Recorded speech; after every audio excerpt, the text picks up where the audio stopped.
నిరసన కార్యక్రమం పిలుపునివ్వడం జరుగుతూ ఉంది. ఈ సందర్భంగా గుంటూరు నగరంలో ఉన్నటువంటి జిల్లా కలెక్టర్ కార్యాలయం ముందు శాంతియుతంగా నిరసనకు దిగడం జరుగుతూ ఉంది.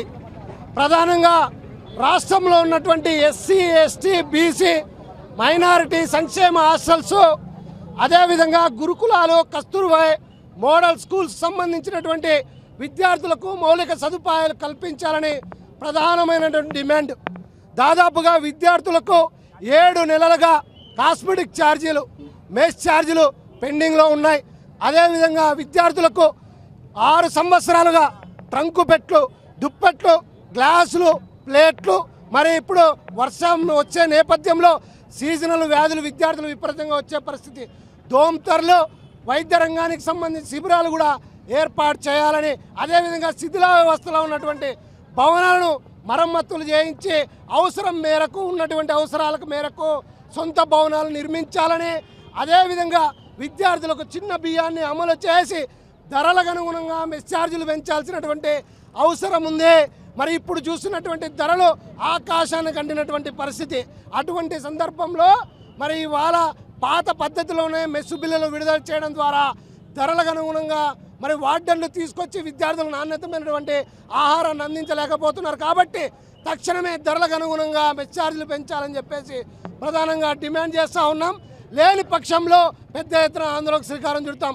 నిన్నటి రోజున మరి రాష్ట్ర ప్రభుత్వం, మరి చంద్రబాబు నాయుడు గారు, అదేవిధంగా డిప్యూటీ సీఎం పవన్ కళ్యాణ్ గారు, విద్యాశాఖ మంత్రి నారా లోకేష్ గారు కూడా నిన్నటి రోజున కలెక్టరేట్లతో సదస్సు నిర్వహించడం జరిగింది. మేము హర్షం వ్యక్తం చేస్తున్నాం. అయితే వాటిట్లో మరి ప్రజలకు మభ్యపెట్టే విధంగా ఇంటర్వ్యూలు, సదస్సులు నిర్వహించకూడదు. మీరు మరి కిందికి వచ్చి పూర్తి స్థాయిలో సమస్యలను పరిష్కరించినప్పుడే విద్యార్థులుగా మిమ్మల్ని యాక్సెప్ట్ చేస్తామని చెప్పేసి ఈ సందర్భంగా రాష్ట్ర ప్రభుత్వానికి తెలియజేసుకుంటా ఉన్నాం. ఏఐఎస్ఎఫ్ గుంటూరు జిల్లా సమితి ఆధ్వర్యంలో జూలై 20 నుండి 30 వరకు జిల్లా వ్యాప్తంగా ఉన్నటువంటి SC, ST, BC, minority hostel సందర్శన జరిగింది. ఈరోజు ఏఐఎస్ఎఫ్ గుంటూరు జిల్లా సమితిగా సాంఘిక సంక్షేమ వసతిగృహానికి వెళ్తున్నా కూడా సమస్యలతో స్వాగతం పలుకుతూ ఉన్నాయి. ఎక్కడ పూర్తి స్థాయిలో శాస్త్ర భవనాలు లేవు. ఈరోజు రాష్ట్రంలో గుంటూరు జిల్లా విద్యా కేంద్రం ఎంతో వేల మంది కనీసం పొట్టగడవక తల్లిదండ్రులు కూలి పనులకు వెళ్ళేటువంటి వర్గాల విద్యార్థులు మేము చదువుకోలేము కాబట్టి ప్రభుత్వం మేము నమ్మకంతో ఎస్సీ, ఎస్టీ, బీసీ చదువుకుంటే మాకు న్యాయం వస్తారు. కానీ ఈ గుంటూరు జిల్లాలో ఈరోజు అడుగుతా ఉన్నాం కలెక్టర్ గారిని కానివ్వండి, రాష్ట్ర మంత్రి గారు కానివ్వండి, ఈ గుంటూరు నగరంలో విద్యా కేంద్రంలో ఎన్ని సాంఘిక సంక్షేమ వసతిగృహాలకి శాస్త్ర భవనాలని చెప్పని మేము ప్రశ్నిస్తూ ఉన్నాం. ఈరోజు చలికాలం మొదలైంది, ఒక వర్షాలు పడుతూ ఉన్నాయి, దోమలు వస్తూ ఉన్నాయి. ఏ హాస్టల్కి వెళ్ళినా కూడా విద్యార్థులు రాత్రి పూట దోమల సంగీత రాగాల మధ్య ఎస్సీ, ఎస్టీ, బీసీ వర్గ విద్యార్థులు ఎదురిస్తూ ఉన్నారు. కాబట్టి ఏఐఎస్ఎఫ్ తెలియజేస్తూ ఉన్నాం, ఇదే గుంటూరు నగరంలో నాస్ సెంటర్లో బీసీ గర్ల్స్, కాలేజ్ గర్ల్స్ హాస్టల్లో ఎక్కడ పూర్తి స్థాయిలో బాత్రూమ్స్లో 160 మంది విద్యార్థులకి కేవలం 4 బాత్రూమ్సే ఉన్నాయి.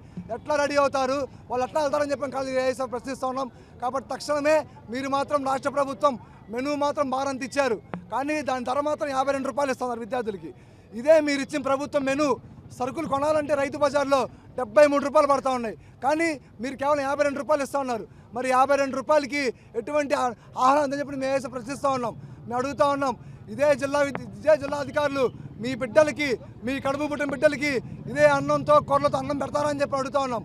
ఇదే సాంఘిక సంక్షేమ అధికారులు ఎన్నిసార్లు హాస్టల్స్కి వెళ్తూ ఉన్నారు, విద్యా సమస్య ఎన్నిసార్లు తెలుసుకుంటూ ఉన్నారు, ఎక్కడికి వెళ్ళినా కూడా వెళ్ళటం లేదు. కాబట్టి తక్షణమే రాష్ట్ర ప్రభుత్వం జిల్లాలకు స్పందించి జిల్లా వ్యాప్తంగా ఉన్న శాస్త్రభవనాలు నిర్మించాలని చెప్పని కోడిగుడ్ల సత్రం ఇదే మన గుంటూరు నగరంలో ఉంది. 2011లో మొదలైంది. ఒక పక్క పోలవరం ప్రాజెక్టు అయిపోతా ఉంది, కానీ 3 కోట్లు 4 కోట్లు పెట్టి భవనం మొత్తం కట్టలేకపోతా ఉన్నారు. కాబట్టి తక్షణమే 90 లక్షల రూపాయలు కోడిగుడ్ల సత్రాన్ని కేటాయించి ఆ హాస్టల్ నిర్మించి విద్యార్థి న్యాయం చెప్పి డిమాండ్ చేస్తూ ఉన్నాం. ఇది కేవలం శాంతియుత ధర్నాలే.